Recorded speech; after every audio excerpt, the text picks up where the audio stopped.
There's no feeling more intense than starting over. If you deleted your homework the day before it was due, as I have, or if you left your wallet at home and you have to go back after spending an hour in the commute. If you won some money at the casino and then put all your winnings on red but it came up black. If you got your best shirt dry cleaned before a wedding and then immediately dropped food on it. If you won an argument with a friend and then later discovered that they just returned to their original view. Starting over is harder than starting up. If you're not ready for that, like if you've already had a bad day, then what you're about to go through might be too much. Feel free to go away and come back. I'll be here. Alright, thanks for coming with me on this trip. I'll understand if you have to take a break at any point. Just find a safe place to stop and quit the game. And don't worry, I'll save your progress, always, even your mistakes. This game is a homage to a free game that came out in 2002 titled Sexy Hiking. The author of that game was Jazuo, a mysterious Czech designer who was known at the time as the father of B games. And B games are rough assemblages of found objects. Designers slap them together very quickly and freely, and they're often too rough and unfriendly to gain much of a following. They're built more for the joy of building them than as polished products. In a certain way, Sexy Hiking is the perfect embodiment of a B game. It's built almost entirely out of found and recycled parts, and it's one of the most unusual and unfriendly games of its time. In it, your task is simply to drag yourself up a mountain with a hammer.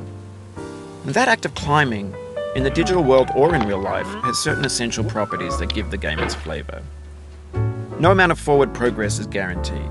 Some cliffs are too sheer or too slippery. And the player is constantly, unremittingly in danger of falling and losing everything.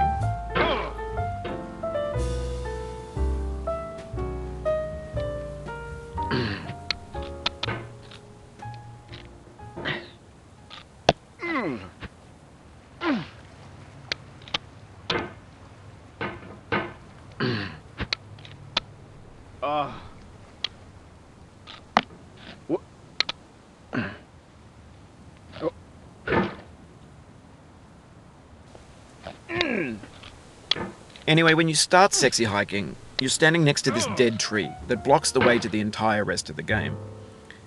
It might take you an hour to get over that tree, and a lot of people never got past it. You prod and you poke at it, exploring the limits of your reach and your strength, trying to find a way up and over.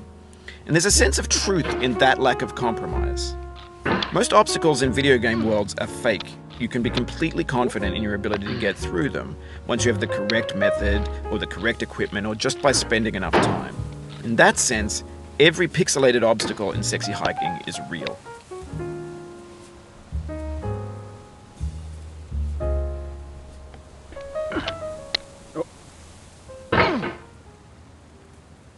Oh, you just lost a lot of progress. That's a deep frustration, a real punch in the gut.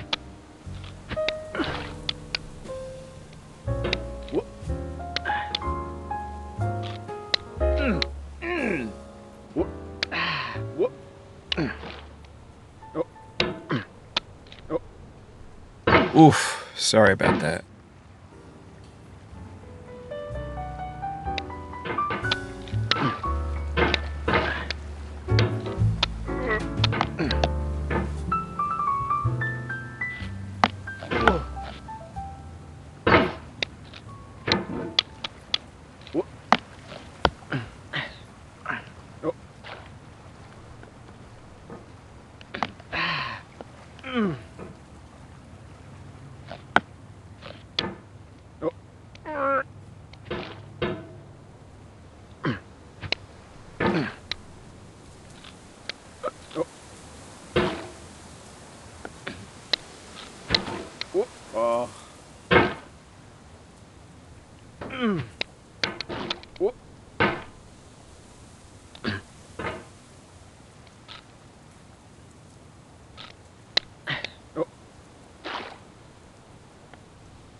The obstacles in sexy hiking are unyielding, and that makes the game uniquely frustrating.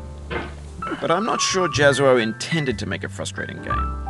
The frustration is just essential to the act of climbing, and it's authentic to the process of building a game about climbing. A funny thing happened to me as I was building this mountain. I'd have an idea for a new obstacle, and I'd build it, test it, and it would usually turn out to be unreasonably hard. But I couldn't bring myself to make it easier. It already felt like my inability to get past the new obstacle was my fault as a player rather than as a builder. Imaginary mountains build themselves from our efforts to climb them, and it's our repeated attempts to reach the summit that turns those mountains into something real.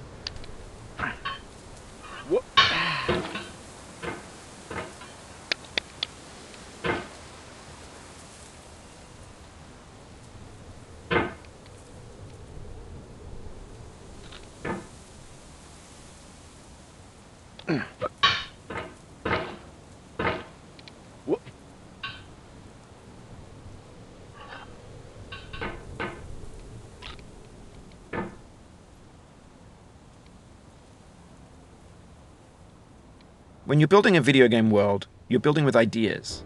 And that can be like working with quickset cement.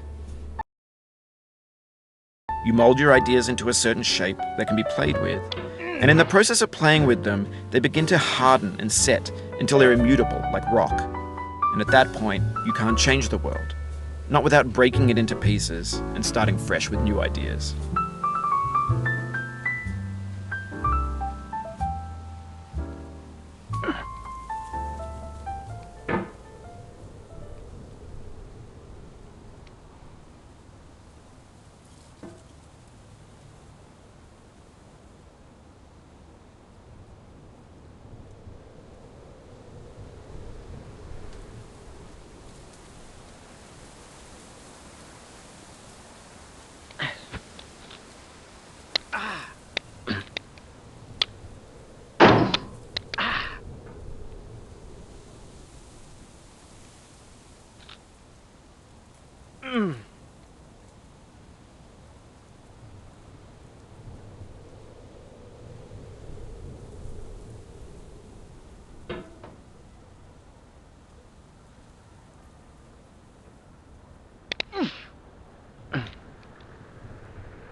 For years now, people have been predicting that games would soon be made out of prefabricated objects, bought in a store and assembled into a world.